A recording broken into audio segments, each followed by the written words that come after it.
Hello everyone, ये है day 4 after effects challenge का।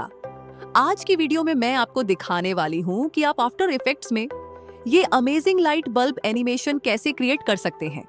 अगर आप मेरे चैनल पर नए हैं तो वीडियो को जल्दी से लाइक और सब्सक्राइब कर दीजिए। तो बिना किसी देरी के चलिए शुरू करते हैं।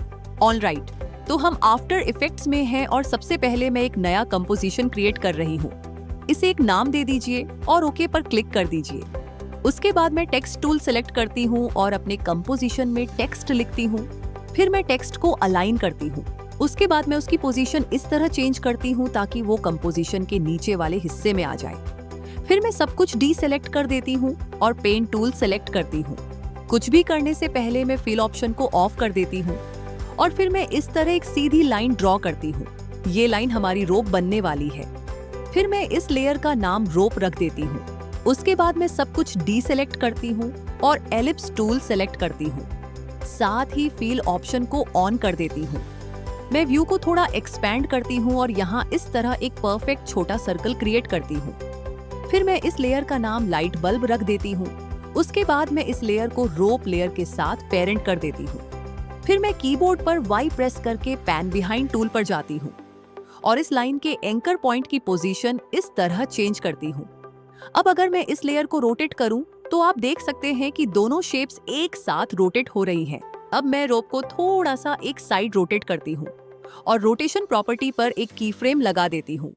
फिर मैं टाइमलाइन में थोड़ा आगे जाती हूं और रोटेशन को नेगेटिव डायरेक्शन में चेंज कर देती हूं। फिर मैं थोड़ा और आगे जाती हूं और फिर से रोटेशन बदल देती हूं और मैं इसी प्रोसेस को कुछ बार रिपीट करती हूं ताकि एक पेंडुलम मोशन क्रिएट हो जाए। अब आप देख सकते हैं कि हमारी शेप्स मूव करना शुरू कर चुकी हैं। उसके बाद मैं की फ्रेम्स की पोजीशन मैन्युअली एडजस्ट करती हूँ।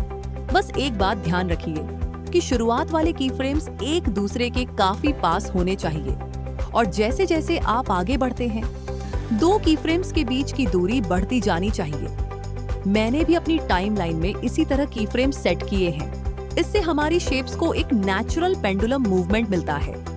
उसके बाद मैं सारे की फ्रेम्स सेलेक्ट करती हूँ और F9 प्रेस करके इजी ईज लगा देती हूँ। इससे मोशन काफी स्मूथ हो जाता है।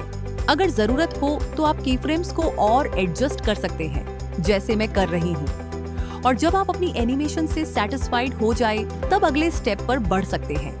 अब मैं लाइट बल्ब लेयर सेलेक्ट करती हूँ और इफेक्ट्स पैनल में ग्लो सर्च करती हूँ।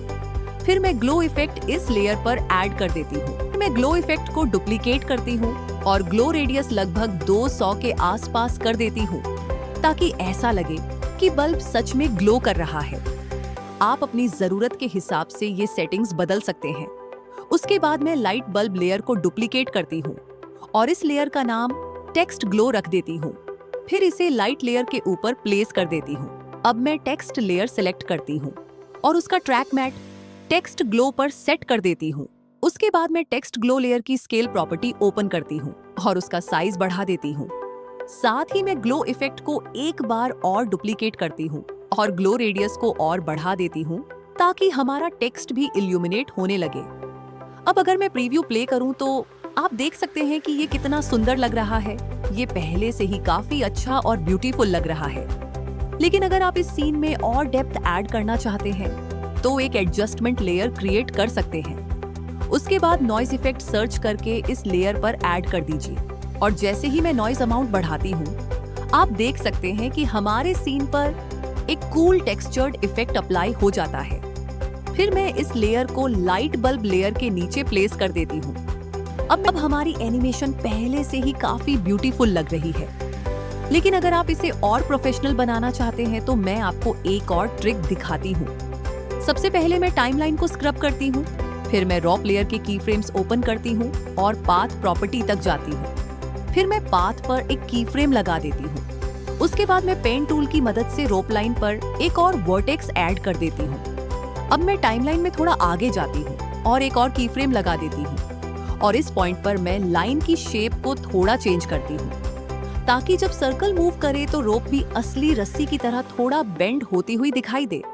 बस टाइमलाइन को ड्रैग कीजिए और लाइन के पाथ को बदलते जाइए, बिल्कुल वैसे ही जैसे मैं कर रही हूँ। और जब आपका काम पूरा हो जाए तो ये रहा हमारा फाइनल रिजल्ट। उसके बाद आप सारे की फ्रेम सेलेक्ट करके ईज अप्लाई कर सकते हैं ताकि एनिमेशन और स्मूथ लगे।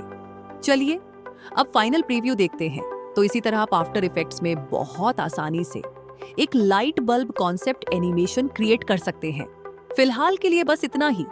अगर वीडियो पसंद आई हो तो लाइक करना मत भूलिए, चैनल को सब्सक्राइब कर लीजिए और बेल आइकन भी जरूर दबाइए।